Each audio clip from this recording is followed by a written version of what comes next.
Hola, buenas tardes. Estamos a 14 de julio del 2021. Ya se me van las fechas. Y bueno, quiero compartir con vosotros un vídeo que espero que sea entretenido, ¿eh? Es una mezcla de mapa mental, de bestiario, porque aparecen personajes interesantes, algunos no muy conocidos, pero muy relevantes. Y es también un viaje en el tiempo, desde el siglo XIX hasta la actualidad, ¿eh? Así que bueno, lo he titulado Bienvenido, Mr. Welcome, y enseguida vais a entender por qué. Vais a entender por qué. El subtítulo, Los hackeadores o los ladrones de niños. Y vais a entender también por qué. ¿Vale? Entonces vamos a compartir pantalla y aquí estamos.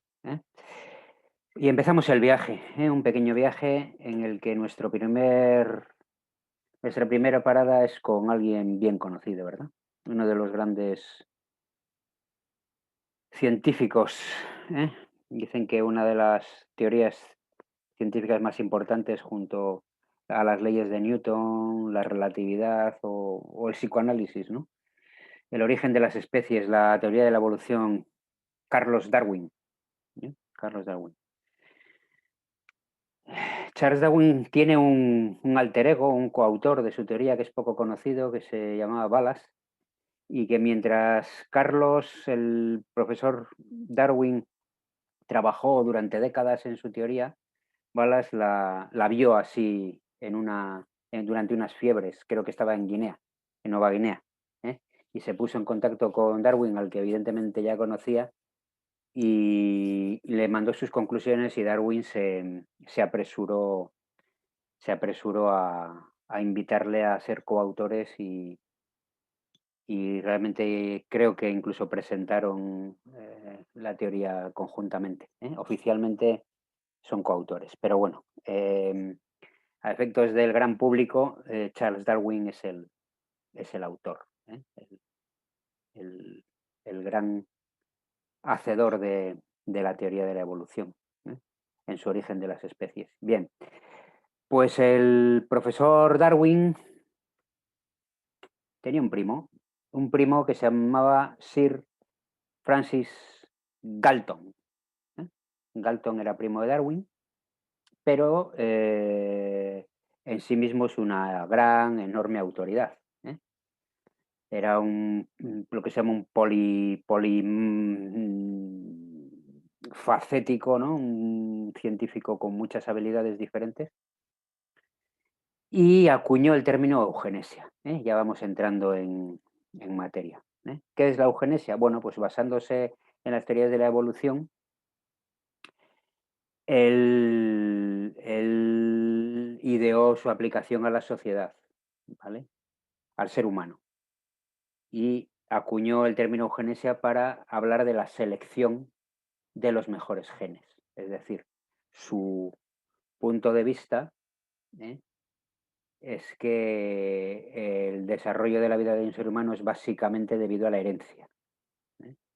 Frente a la cultura, la natura, ¿eh? Es la natura lo que influye. Entonces él empezó a desarrollar todas sus teorías y desarrolló muchas herramientas científicas, matemáticas, estadísticas, etcétera, para analizar a seres humanos, a poblaciones, etcétera, y bueno, y soportar esa idea de que la vida es fruto de la herencia, el desempeño en la vida es fruto de la herencia, y que además es posible seleccionar, entre comillas, los mejores genes para mejorar la especie y rechazar los peores para evitar que seres humanos imperfectos o con defectos o con falta de habilidad lleguen a ver la luz, ¿vale? Ese es Sir Francis Galton. Eh, Francis inspiró la Sociedad Eugenésica de Inglaterra, ¿eh? Vamos a ver, hoy en día en la cultura general, en la sociedad en general se piensa que la eugenesia es algo del pasado, ¿no? Como un despiste de la ciencia, una pseudociencia que se terminó, ¿vale? Pero vamos a ver que no es así, ¿eh? La eugenesia realmente fue una corriente dominante hasta la Segunda Guerra Mundial, desde el siglo XIX hasta la Segunda Guerra Mundial. Grandísimos científicos, filósofos, sociólogos, escritores estaban involucrados con la eugenesia y formaban parte de las sociedades eugenésicas, y realmente era una corriente dominante, ¿vale? Hoy sabemos que es una pseudociencia, pero incluso sabiendo hoy que eso, que fue una pseudociencia, vamos a ver que sigue perfectamente viva, ¿eh? Sigue perfectamente viva hasta la actualidad, aunque evidentemente ha evolucionado, ¿no? Viene precisamente de la teoría de la evolución y la propia eugenesia como ciencia o pseudociencia de selección de los mejores genes para mejorar la raza humana, tanto en positivo como en negativo, ¿eh? Ahí sigue, ¿no? Entonces, en la sociedad eugenésica tuvo un director, uno de sus directores o de sus presidentes, mejor dicho, fue un señor que se llamaba Julian, lo importante no es su nombre, Julio Huxley. ¿Os suena? Huxley. Hermano del autor de Un Mundo Feliz, ¿vale?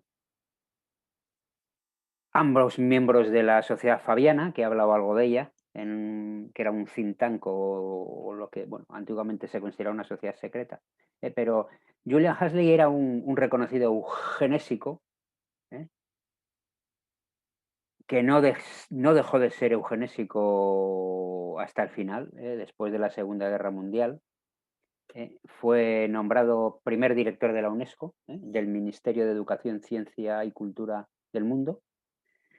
Y bueno, ya siendo director de la UNESCO, seguía defendiendo la eugenesia. Tiene un libro, no recuerdo ahora mismo el año en el que escribió este libro, New Bottles for New Wine, Nuevas botellas para nuevo vino. Y en este libro, Julian Huxley, el hermano del autor de Un Mundo Feliz, acuña el término transhumanismo.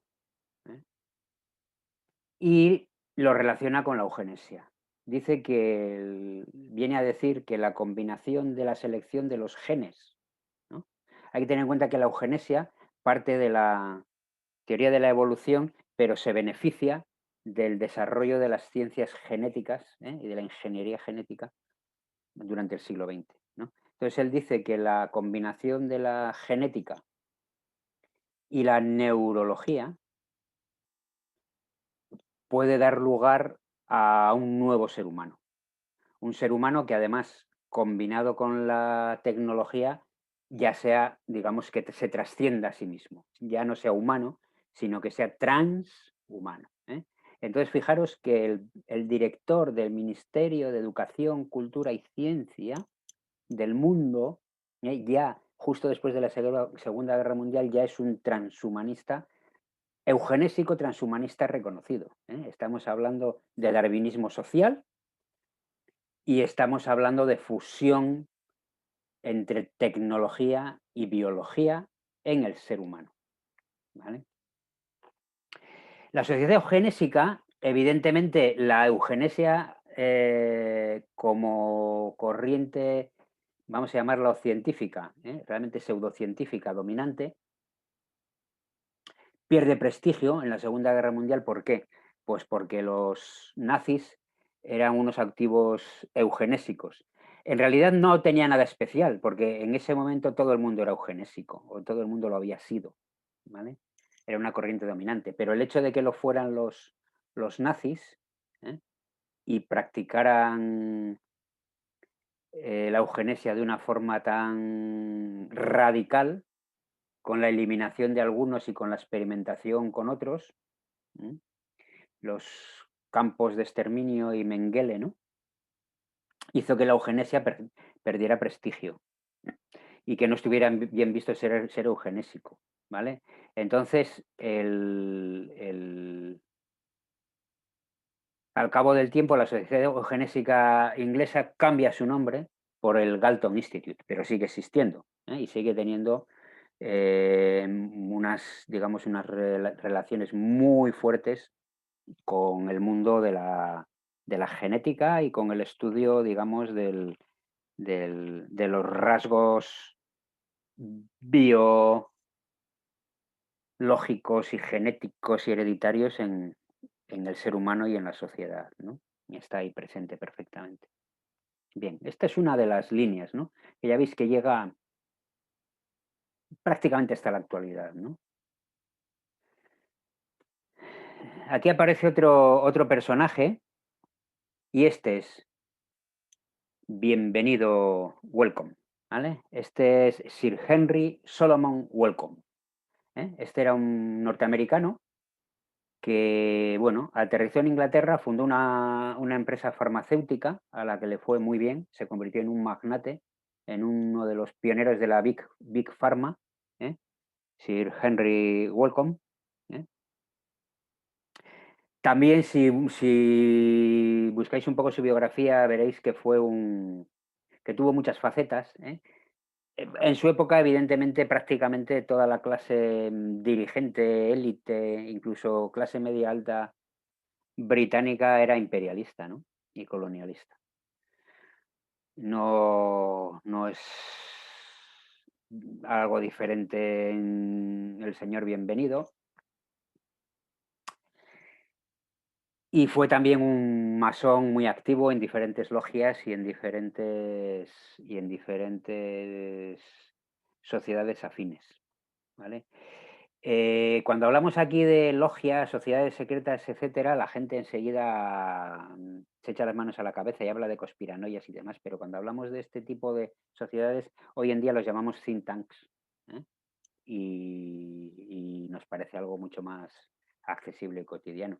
De sociedades secretas, sociedades discretas, lugares donde la gente se junta a reflexionar, a unir sus reflexiones y su capacidad de actuar, porque normalmente bueno, es gente con posibles, ¿no?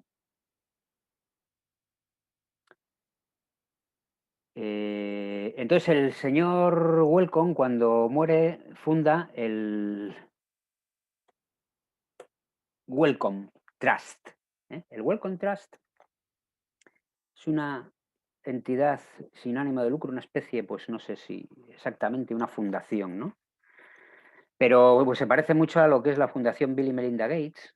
En su origen era la propietaria, ¿eh? de la empresa farmacéutica de Sir Henry Solomon Welcome, ¿eh? Posteriormente la vendió, ¿eh? Pero sigue siendo la entidad más grande que se dedica a la investigación médica y biomédica en el mundo, ¿eh? En fondos anda cerca de la Fundación Bill y Melinda Gates, ¿eh? Es tremendamente poderosa y tremendamente activa y con gran cantidad de recursos, ¿vale?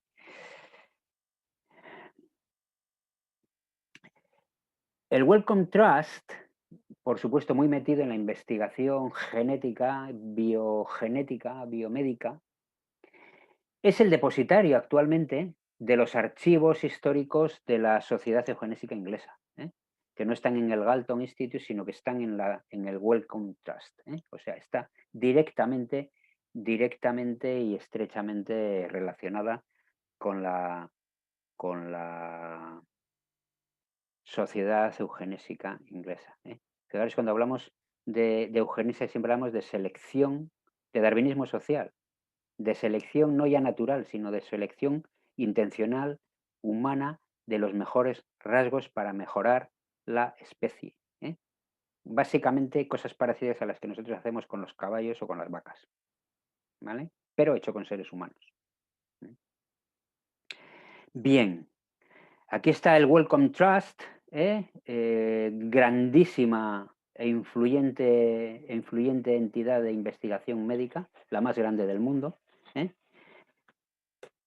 La empresa, bueno, después se fue vendida, fusionada, etcétera, y es lo que ahora es Glaxo, que sonará. Es la farmacéutica más grande del mundo, si no es la más grande, es de las más grandes, ¿eh?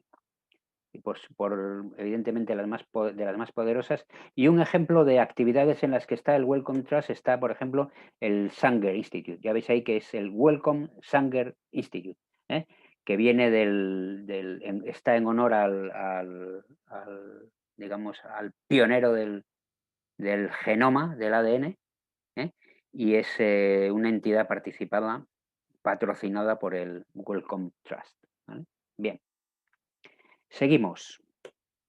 En el Wellcome Trust hay un director, ¿eh? El director en el mundo anglosajón se parece más al consejero en nuestra cultura, ¿vale? Digamos, son consejeros directivos del más alto nivel, consejo de administración, ¿vale? Que se llama Jeremy Farrar, ¿eh? Jeremy Farrar es un epidemiólogo, y Jeremy Farrar, que está al frente del Wellcome Trust, o es una de las personas que están al frente, está relacionado, aparece en relación con Anthony Fauci, ¿eh? Fauci es el medical in chief, ¿no? El médico jefe norteamericano y representante de Estados Unidos en la Organización Mundial de la Salud, ¿eh? Por tanto, muy íntimo de los Gates and Company, ¿vale? Fauci es el que ha dado la cara como el cerebro de la estrategia ante la COVID, no solamente en Estados Unidos, en el mundo entero, porque digamos que sus directrices han sido seguidas al pie de la letra en todo el mundo, ¿eh? Pero Jeremy Farrar, que es mucho menos conocido, que está en el Wellcome Trust, aparece junto con la Organización Mundial de la Salud en los famosos emails de Fauci, ¿eh? Aparecen esos emails y aparece mencionado en emails que intercambia Fauci con altos cargos de la Organización Mundial de la Salud. Farrar aparece como el cerebro, como realmente el depositario, no sé si en la sombra, quizás para nosotros en la sombra, de toda la estrategia ante la COVID-19. Y fundamentalmente aparece como el cerebro de la historia sobre la aparición de la COVID, ¿no? Él es el que escribe muy temprano, no sé si en febrero, marzo, quizás ya en febrero, no sé, no recuerdo la fecha, pero muy, muy, muy pronto, antes de que aquí hubiera estado de alarma, él ya tenía aceptado, creo que en la revista Nature, un artículo donde explicaba que la única posible fuente de la COVID-19 era zoonótica, era una transmisión de animal a humano. No he leído el artículo, ¿eh? No sé si habla de pangolines, murciélagos o perroflautas, ¿vale? Pero él afirma eso, ¿eh? Hoy ya la versión oficial lo pone en duda, pero en su día era texto sagrado, nadie podía dudar de aquello, ¿eh? Todas las líneas informativas que salieron poniéndolo en duda, que salieron muchas desde el principio, porque realmente las cosas ya se sabían, fueron censuradas y eliminadas, desaparecieron del mapa durante meses y bueno, ya recientemente han vuelto a salir, ¿no? Con los emails que Fauci ha tenido que poner a disposición del público, que están a disposición de cualquiera, se pueden descargar de internet y ahí aparecen pues todos los cuentos y leyendas, ¿no? Y Jeremy Farrar está ahí, ¿eh? Es uno de los cerebros de todo esto, ¿vale? Hay otro alto directivo del Wellcome Trust que se llama Jay Flatley, ¿eh? Jay Flatley, que tampoco es otro, no es un personaje muy famoso, es chairman, presidente, no sé si ejecutivo honorífico o qué, pero bueno, lleva muchos años relacionado con una empresa que se llama Illumina. No voy a hacer comentarios sobre el nombre, pero es interesante, ¿verdad? Illumina es una empresa no excesivamente grande, en la información aparece que puede tener 3.000 y pico empleados, no sé si estará actualizada, pero Illumina es la empresa matriz de todo el análisis genético del mundo, porque hace los equipos con los que se hacen las secuenciaciones, ¿vale? Es una empresa con pingües beneficios, que ha multiplicado sus beneficios durante la COVID, porque evidentemente está vendiendo máquinas a diestro y siniestro, ¿no? Y este Jay Flatley está estrechamente relacionado, de hecho, es chairman, si no me equivoco, de su consejo de administración. Entonces, bueno, veis que seguimos uniendo puntos, ¿verdad? Farrar y Flatley, desde el Wellcome Trust, ponen en marcha un programa que, bueno, supongo que ya lo estarían elaborando, pero que entra en vigor, si no me equivoco, ya durante 2021. No sé si a finales de 2020, pero bueno, está ya activo en 2021 y es un programa que se llama Leap Welcome, ¿vale? Leap quiere decir salto, salto adelante. Ahí, esto rememora, a los visionarios les suele gustar dar grandes saltos adelante porque es la forma de llegar a las utopías, ¿no? Si no das un gran salto adelante, Mao dio el gran salto adelante, ¿no? Para convertir China en una potencia agrícola y siderúrgica, y bueno, aquel gran salto adelante acabó con la muerte por hambre de un montón de millones de personas, ¿no? Y bueno, el leap welcome, ¿no? Es el gran salto adelante, otro salto adelante, ¿no? ¿Un gran salto adelante en qué? Pues evidentemente tiene que ser en temas de estos, ¿no? Biotecnológicos, genéticos, etcétera. Vamos a seguir. ¿A quién reclutan para dirigir LEAP? LEAP es un programa, ¿vale? Es como una especie de empresa específica o de departamento que se monta desde Wellcome con un presupuesto considerable para hacer proyectos especiales, proyectos de investigación que ayuden a dar ese gran salto adelante. Bien, pues aquí se recluta a una mujer, que tampoco conoceréis muchos, que se llama Regina Dugan. Regina Dugan es una ingeniera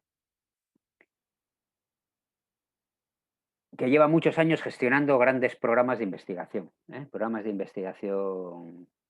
avanzados. Entonces, reclutan a Regina Dugan, una norteamericana, para hacerse cargo como CEO, como, digamos, director ejecutivo, Chief Executive Officer, del LEAP Welcome, de ese programa conjunto de proyectos, de grandes proyectos de investigación. ¿Y Regina de dónde viene? Pues Regina viene de trabajar en DARPA. ¿Qué es DARPA? DARPA es Defense Advanced Research Programs Agency, ¿vale? Es la agencia americana de investigación militar avanzada, proyectos de defensa. Es una agencia con una altísima autonomía, que, bueno, pues según cuentan los expertos, es incluso independiente y paralela al poder del presidente de Estados Unidos, ¿no? Es muy difícil hincarle el diente. Entonces, Regina trabajó muchos años en DARPA y fue su directora. Fue su directora. Antes de que ella saliera de DARPA, ella tuvo problemas porque además tiene sus propias empresas y tuvo conflictos de intereses y fue investigada y demás. Y antes de salir de DARPA, dejó aprobados los proyectos de investigación en el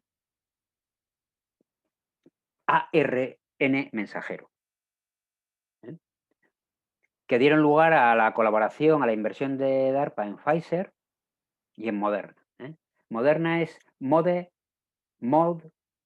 RNA, modo RNA. Aunque queda castellano moderna, eso es lo que quiere decir moderna. Entonces, Regina, que por las cosas que hace es una especie de Cruella de Vil de la tecnociencia, dejó ya abiertos o preparados esos programas. ¿Vale? ¿Y de DARPA dónde fue? Pues fue a Google, a montar, digamos, el DARPA de Google, los proyectos de tecnología avanzada de Google. Hay que tener en cuenta que, bueno, pues los expertos dicen que DARPA puede tener un nivel de desarrollo tecnológico 20 años por delante de lo que declara, digamos, de manera pública. Es decir, que si ahora están diciendo que están en un nivel de desarrollo X, tienen X más 20 años desarrollado ya. O sea, lo que vamos a ver dentro de 20 años en DARPA ya está desarrollado. Entonces, Regina, que es experta en la gestión, ella es gestora de sus programas de investigación. De hecho, bueno, pues estableció unos grupos, unos workflows, unas metodologías de investigación especiales mientras estuvo en DARPA, que debieron dar bastante buenos resultados. Llevó esa metodología a Google. En Google estuvo un tiempo, no demasiado. ¿Y a dónde fue después? Pues a Facebook. Y allí hizo lo mismo. Montó allí el DARPA de Facebook, digamos. Y posteriormente pues se viene a Leap Welcome. Leap Welcome tiene una serie de programas, 4 programas de investigación, podéis entrar en su web, podéis verlos, pero a mí me interesa sobre todo uno, que se llama Los primeros 1000 días, The First 1000 Days. ¿En qué consiste esos primeros 1000 días? Consiste en monitorizar desde prácticamente el nacimiento, no sé si los 3 meses, el cerebro de los recién nacidos, con toda serie de dispositivos para hacerle un seguimiento durante 1000 días. ¿Para qué? Pues para monitorizar su desarrollo, para ver si se desarrollan bien o si se desarrollan mal. Y en paralelo ese programa lo que intenta es hacer un modelo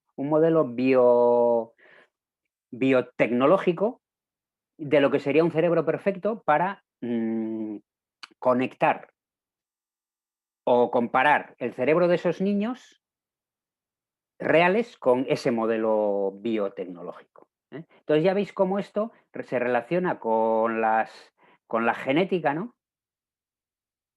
Y con el control neurológico, con la eugenesia, en la selección natural, y el control neurológico de las personas, ¿no? Entre la monitorización y la intervención o el hackeo, prácticamente no hay línea divisoria y no hay barrera, ¿no? Entonces, ese es el programa de hackeo de niños que tiene este Leap Welcome. Realmente es un programa de hackeo de niños que, si lo juntamos con las investigaciones genéticas, y esa idea de eugenésica antigua, ¿no? Ya del siglo XIX, de mejorar la raza a través de la selección de los mejores, a lo que nos da lugar es al transhumanismo de Huxley, ¿no? Fijaros que quizás no sea casual que hace unos días, hace muy pocos días, en el Boletín Oficial del Estado español ha salido algo sobre lo que llaman el cribado neonatal ampliado, ¿no?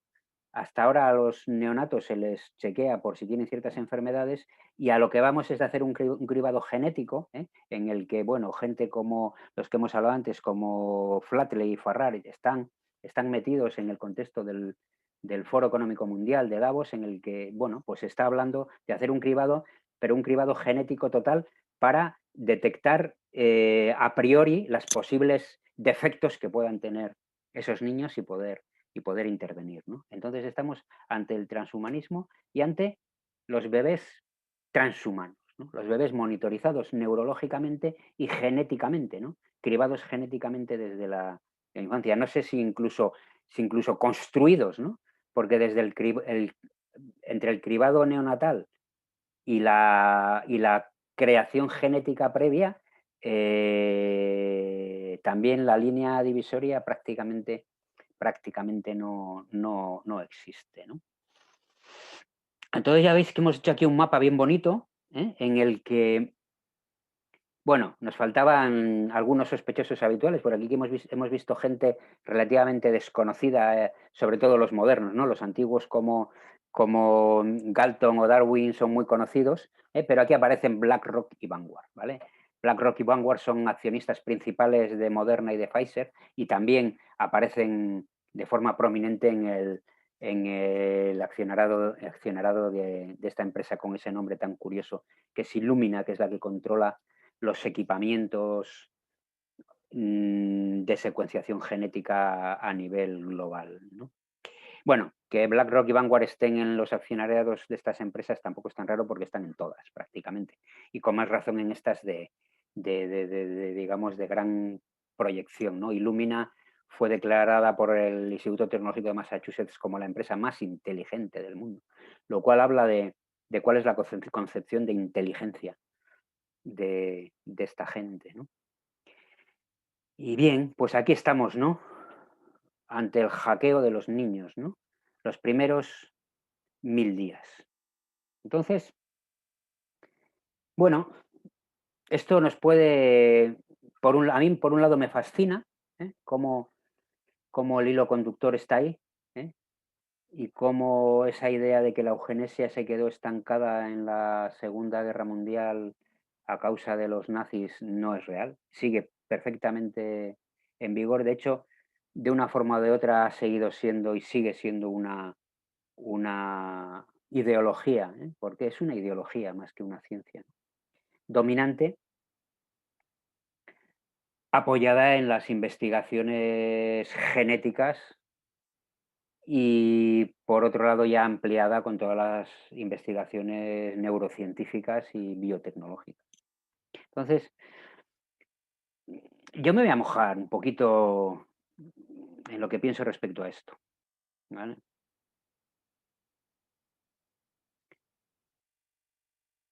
Tenemos ahí esa línea, ¿no? Esa línea conductora entre Darwin y el hackeo de los niños, los bebés transhumanos, ¿no? Entonces, ¿yo qué opino? Bueno, pues yo opino que estamos ante un reduccionismo pseudocientífico y una tecnología que es dañina, ¿vale? Alguien me va a decir que la tecnología en sí misma no es nada, que es como un cuchillo que uno lo puede usar para cortar alimentos, para cocinar, o lo puede usar para agredir a alguien. Yo no estoy del todo de acuerdo. Yo creo que la tecnología, este tipo de tecnología se desarrolla con una ideología detrás ya. Es decir, que son cuchillos cargados, ¿no? Son una especie de esos cuchillos de los que habla Borges en sus cuentos, que tienen la autonomía, ¿no? Y cobran vida, cuando uno lo coge cobra vida, y empiezan a buscar víctimas, ¿no? Entonces, esta es una tecnología que cobra vida, ¿no? Que cobra vida y empieza a buscar víctimas. ¿Y por qué dañina? Porque realmente es un juego a ser Dios, es un juego, son aprendices de brujo, que en realidad no son científicos, son tecnólogos. Hay que diferenciar bien la ciencia y la tecnología. La ciencia intenta conocer y se dirige, la rige o la dirige, la guía la curiosidad y la duda, y la tecnología intenta construir, hacer artefactos prácticos que sirvan para cosas, ¿vale?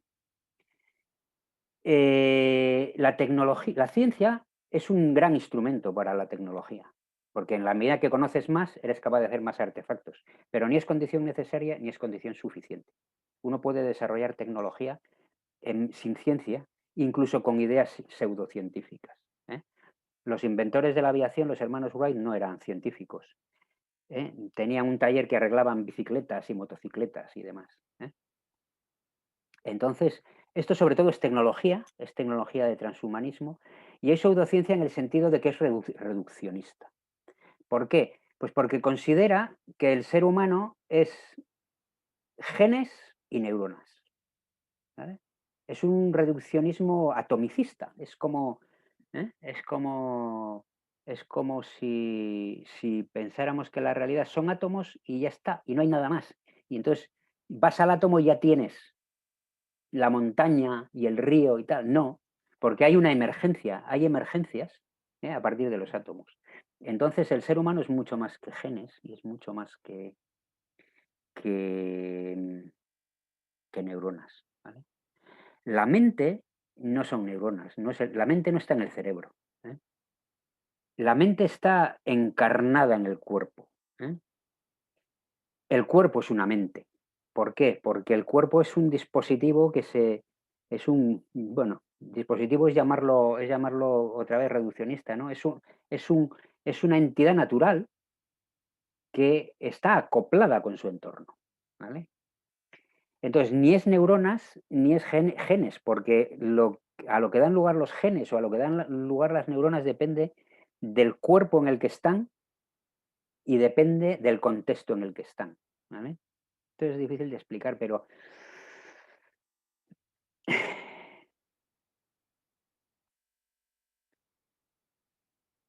la mente es una emergencia del cuerpo y de su interacción con el entorno. No es un conjunto de estímulos eléctricos entre neuronas, ¿vale? Si tú reduces al ser humano a un conjunto de estímulos eléctricos entre neuronas, no tienes un ser humano, ni tienes una mente, tienes otra cosa. Puedes tener un dispositivo que hace cálculos, ¿vale? Incluso que aprende a hacerlos mejor, pero no es un ser humano, ¿vale? Y lo mismo pasa con los genes. ¿Eh? Uno de los riesgos que tienen este desarrollo genético es que realmente los genes actúan en conjunto y actúan en contexto. Esa idea determinista de que sabes que este gen produce esto, este gen produce lo otro, es un reduccionismo absurdo. ¿Eh? Es un reduccionismo absurdo, no funciona así. ¿Eh? El mismo conjunto de genes puede dar lugar a una cosa, puede dar lugar a otra en función, del contexto. Nuestra mente, nuestro cuerpo, es contexto, contexto y contexto. ¿Eh? Entonces, creo que estamos ante una religión, una ideología eugenésico-transhumanista, que es reduccionista, y al ser reduccionista se convierte en pseudociencia. Y al ser pseudociencia, combinada con los afanes de poder, de control, la megalomanía de las élites económicas, que se junta con la arrogancia de estos tecnólogos que evidentemente todos estos que vemos, la Regina, el Jeremy Farrar, tal, no están en la cúspide. Son el equivalente a los sacerdotes medievales, ¿vale? Pero claro, son muy arrogantes, porque ellos piensan que están en el conocimiento, ¿vale? Y de hecho, durante todo el proceso de la COVID se ha callado a auténticos científicos, ¿vale? Y son estos pseudocientíficos tipo Fauci, tipo el Farrar está detrás, esta gente, ¿eh? Que son aprendices de brujos, que en realidad trabajan para el poder, ¿vale? No trabajan para el conocimiento, trabajan para el poder, ¿vale? Entonces, yo he traído aquí algunas referencias, ¿no? Que, bueno, no son fáciles de leer, pero hay un libro que se llama The Embodied Mind, La mente encarnada, de un famoso biólogo chileno, Francisco Varela, que en su última etapa científica trabajó en Francia. Él tiene un libro muy famoso que se llama El árbol del conocimiento con Humberto Maturana. Y ahí se ve, ¿no? Ese concepto de la mente encarnada, ¿no? Hay otro libro que se llama El extraño orden de las cosas, ¿no? De Antonio Damasio, que es otra vez otro neurobiólogo, ¿no? Habla de la vida, los sentimientos y la creación de las culturas, ¿no? Se llama El extraño orden de las cosas porque uno de las sesgos cognitivos de estos aprendices de brujo es que piensan que el cerebro crea todo. El cerebro es el final. En realidad es el estómago el que crea el cerebro. El estómago ya existía antes de que existiera el cerebro. Lo que pasa es que crea el cerebro para tener más capacidad de sobrevivir y de buscar alimento. El cerebro llega después y se cree el dueño de la situación, ¿vale?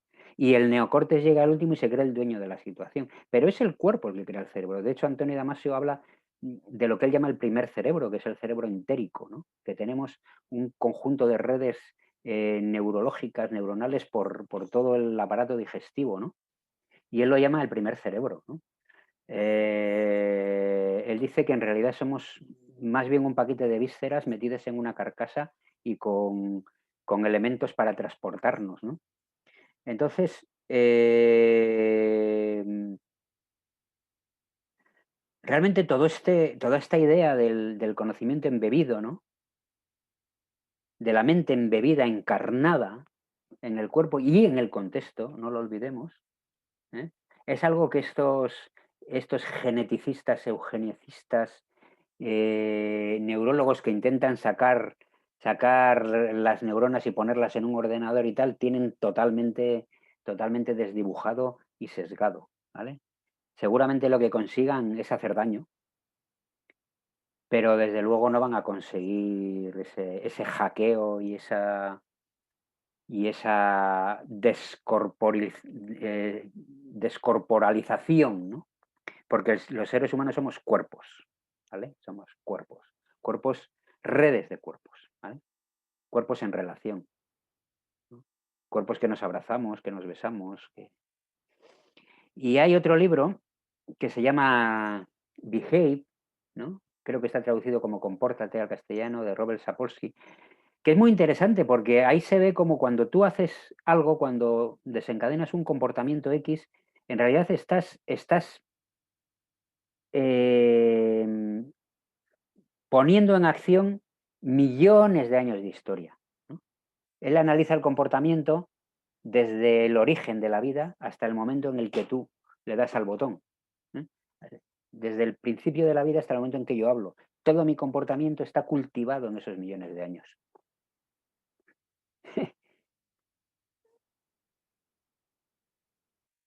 No es posible extirparlo de ahí, porque el contexto es no solamente el contexto espacial en el momento, sino el contexto temporal de toda la historia, ¿no? El libro de Sapolsky es muy interesante y ahí se habla de todos estos temas, de cómo el contexto es, es determinante, ¿no? Un gen es como una letra y el contexto es como la obra en la que esa letra está metida, ¿eh? La letra fuera del Quijote no tiene sentido, ¿eh? El Quijote es un conjunto de letras, pero es esa estructura lo que le da sentido y además necesita un lector. Sin lector no hay Quijote, ¿vale? Entonces no tiene sentido analizar el Quijote letra a letra por separado. No tiene sentido analizar al ser humano gen a gen por separado o neurona a neurona por separado, ¿vale? Es una barbaridad. Y aconsejo otro libro que es de Jordi Montero, ¿vale? Un médico, un médico neurólogo, donde se ve muy bien el contexto, ¿no? Se ve muy bien el contexto, ¿no? Dice, lo que el dolor cuenta de ti, ¿no? Me gusta mucho ese título y el libro es muy humano, ¿no?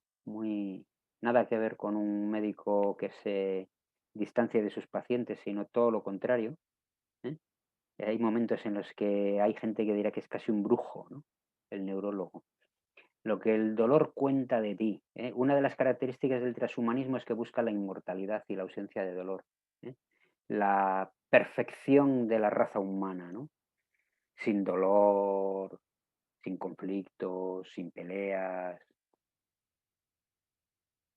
Es una enfermedad. Eso es una enfermedad en sí mismo, una enfermedad mental, ¿no? No sé cómo van a monitorizar las enfermedades mentales de los bebés, ¿no? Si ellos son unos enfermos mentales. Realmente estamos ante un pensamiento dominante totalmente enfermo y totalmente ignorante de la ciencia real, absolutamente enfocado a la tecnología y a su explotación y a la explotación del ser humano a través de la tecnología. Entonces, pues bueno, esto es, ¿no? Yo soy optimista en el sentido de que desde el punto de vista científico el camino es tan errado, tan loco, que acabará colapsando. Y desde un punto de vista tecnológico, bueno, pues la energía que hace falta para hackear y controlar a todos los seres humanos uno a uno, Pues bueno, a ver cómo son capaces de sostenerla, ¿no? Y finalmente deciros que, bueno, ese mapa está basado en prácticamente en un 100% en un artículo de una persona que veis ahí el nombre. No lo voy a nombrar porque eh, me pueden censurar, como ya ella es censurada y perseguida, ¿no? Es una periodista espectacular que hace unos trabajos de investigación absolutamente imprescindibles, y que tiene una página web que se llama de esta manera.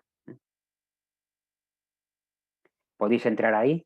Yo lo que he hecho es pasar a un mapa mental uno de sus artículos y añadir alguna cosilla. Pero ahí podéis leerlo de primera mano y podéis leer muchos otros artículos súper interesantes. Así que bueno, espero que os haya resultado interesante y como ya he dicho en algún otro vídeo, pues seguimos caminando, ¿eh? Estamos en el lado correcto, no tengáis duda.